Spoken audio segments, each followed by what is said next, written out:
வணக்கம் நண்பர்களே, இது உங்கள் தாரணி டிஎன்பிஎஸ்சி.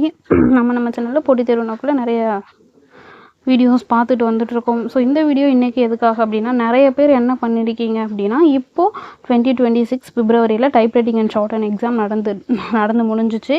ஸோ இன்னுமே கம்ப்யூட்டர் பேஸ் பண்ணி நடக்கிற எக்ஸாம்ஸ் வந்து நடந்துட்டு தான் இருக்குது. ஆனால் நிறைய பேர் என்ன பண்ணிட்டீங்க, ரிசல்ட் எப்போ அப்படின்னு சொல்லிட்டு நிறைய பேர் கமெண்ட் பண்ணியிருக்கீங்க. ஸோ உங்களுக்கான ஒரு தீர்வாக தான் இன்றைக்கி என்ன பண்ண போகிறோம் அப்படின்னா, இந்த வீடியோ பார்க்க போகிறோம். வாங்க வீடியோக்குள்ளே போய்க்கலாம். ஸோ இதே மாதிரியே இம்பார்ட்டண்டான வீடியோவுக்கு மறக்காமல் நம்மளுடைய சேனலை சப்ஸ்கிரைப் பண்ணிக்கோங்க. ஸோ ஆல்ரெடி நம்ம என்ன பண்ணியிருப்போம் அப்படின்னா, அப்ளிகேஷன் ஓகேவா. ஸோ 2025 12 இருந்து 26 ஜனவரி 19 வரைக்கும் நம்ம வந்து அப்ளிகேஷன் வந்து அப்ளை பண்ணியிருப்போம். ஸோ ஷார்ட் அண்ட் எக்ஸாம் என்ன பண்ணியிருப்பாங்க, டிஎம்இ அப்படின்னா நமக்கு தெரியும், ட்ரெடிஷ்னல் மெத்தடில் பிப்ரவரி 7 இருந்து பிப்ரவரி 8 அன்னைக்கு ஷார்ட் அண்ட் நடந்திருக்கு. அது மாதிரி அக்கௌண்டன்சி எக்ஸாம் வந்து பிப்ரவரி 9 அன்னைக்கு நடந்திருக்கு. இது எல்லாமே என்ன மெத்தடில், டிஎம்இ அதாவது ட்ரெடிஷ்னல் மெத்தடில் நம்ம எக்ஸாமில் போயிட்டு டைப்ரைட்டிங் மிஷின் வச்சு அந்த மெத்தடில் வந்து எக்ஸாம் எழுதியிருப்போம். டைப்ரைட்டிங் எக்ஸாம் பார்த்தோம் அப்படின்னா பிப்ரவரி 14-15 நடந்திருக்கு. ஓகேவா. ஸோ சிஓஏ அப்படின்னா கம்ப்யூட்டர் பேஸ்டு எக்ஸாமினேஷன் அப்படின்னு நமக்கு தெரியும். இதிலே ரிமோட் மெத்தட் ஒன்று இருக்குது. ரிமோட் மெத்தட் அப்படிங்கிறது நாம் வீட்டிலேருந்து எழுதுகிற எக்ஸாம். ஓகேவா. ஸோ நம்ம வீட்டிலேருந்து நம்ம சிஸ்டத்துலேயோ அப்படிலாம் நம்ம சென்டரில் போகிறோன்னா சென்டரில் இருக்கிற சிஸ்டத்தில் இருந்தோ எழுதுகிற எக்ஸாமை ரிமோட் மெத்தட் அப்படின்னு சொல்லுவோம். இது பார்த்தோம் அப்படின்னா பிப்ரவரி 23 இருந்து, நல்லா பாருங்கள், பிப்ரவரி 23 இருந்து ஏப்ரல் 20 வரைக்குமே இந்த எக்ஸாம் இருக்குது. ஓகே. இப்போ ஏப்ரல் மந்த்து தான் நடந்துகிட்ருக்கு. ஆனால் நீங்கள் எல்லாருமே ரிசல்ட் எப்போன்னு கேட்டுட்ருக்கிறதுனால நாங்கள் இந்த பதிவை உங்களுக்கு வந்து இப்போது பதிவிடுறோம். ஸோ ஏப்ரல் 20 வரைக்குமே என்ன இருக்குது அப்படின்னா, ரிமோட் மெத்தடில் சிஓஏ அதாவது நம்ம வீட்டில் இருந்து சிஸ்டமேட்டிக்காக எழுதுகிற எக்ஸாம் வந்து இன்னுமே ஏப்ரல் 20 வரைக்குமே நடக்க போகுது. ஓகேவா. அதே மாதிரி ஷார்ட் அண்ட் ஆகட்டும், சிஓஏ ஷார்ட் அண்டும் ஏப்ரல் 21 நடக்க போகுது.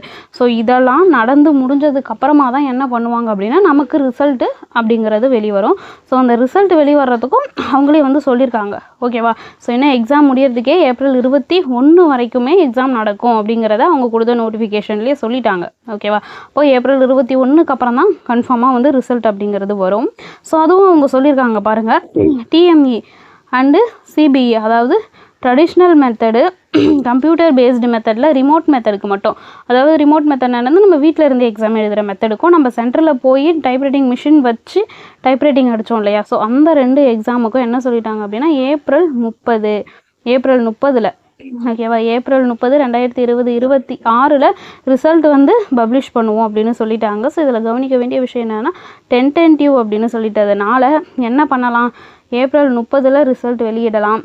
அப்படி இல்லைனா ஒரு வாரம் 2 வாரம் தள்ளி போகலாம். ஆனால் என்ன பண்ணிடுவாங்க, கண்டிப்பாக அவங்க சொன்ன டேட் அப்படி இல்லைனா அதை தாண்டி போச்சு அப்படின்னா மேக்ஸிமம் அதுக்கடுத்து மே 1st வீக் அப்படி இல்லைனா 2nd வீக்கில் என்ன பண்ணிடுவாங்க அப்படின்னா ரிசல்ட்டை கண்டிப்பாகவே பப்ளிஷ் பண்ணிடுவாங்க. அதே மாதிரி இந்த சிபிஇ கம்ப்யூட்டர் பேஸ்டு எக்ஸாமில் சென்டர் போய் ஃபிக்ஸ்டு சென்டர் போட்டு அங்கே போய் எழுதுகிறோம் இல்லையா. ஸோ அந்த எக்ஸாம் வந்து ஏப்ரல் 21 தான் நடக்க போகுது.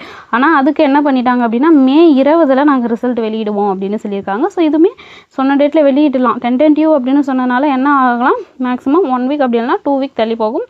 அதுக்கு அடுத்து அதிகபட்சம் நாள் எடுத்துக்க மாட்டாங்க. ஓகேவா. அப்போது ஏப்ரல் லாஸ்ட் டே நமக்கு ரிசல்ட் வந்துடலாம். அப்படின்னா மே 1st வீக் ஆர் 2nd வீக்கில் நமக்கு ரிசல்ட்டு வந்துடும். அது மட்டும் இல்லாமல் டிஜிட்டல் சர்டிஃபிகேட்டு பார்த்தோம் அப்படின்னா மே 27 வந்து நமக்கு கிடச்சிரும் அப்படிங்கிறத சொல்லிட்டாங்க. ஸோ யாரும் பயப்பட வேணாம். ஏப்ரல் மந்த் அப்படி இல்லைனா மே 1st வீக்கில் என்ன பண்ணிடும், ஸோ நமக்கு டைப்ரைட்டிங் ரிசல்ட் அப்படிங்கிறது வந்துடும். ஸோ அதை பார்த்துட்டு நம்ம என்ன பண்ணலாம், ஜூனியர் முடித்தவங்க சீனியர் அப்ளை பண்ணலாம்.